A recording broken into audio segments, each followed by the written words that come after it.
Welcome all of you to a very nice algebra problem.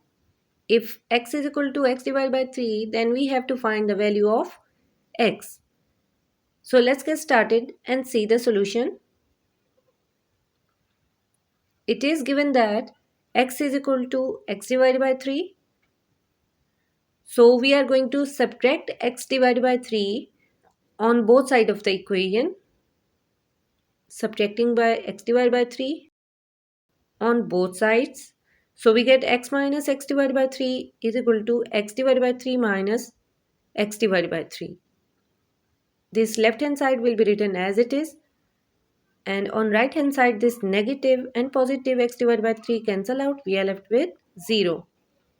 Now we are going to multiply by 3 to the whole equation. So we get 3 times x minus 3 times x divided by 3 is equal to 0 times 3. This is equal to 3x, and this 3 and 3 cancel out. We are left with x is equal to 0 times 3 is 0. 3x minus x is equal to 2x is equal to 0.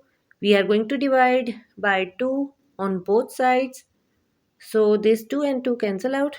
X is equal to 0 divided by 2 is 0. X is equal to 0 is the required answer, is the value of x. But we are going to check whether this answer is correct or not. Question is x is equal to x divided by 3. We are going to put the value of x. 0 is equal to 0 divided by 3 is 0. It means left hand side is equal to right hand side.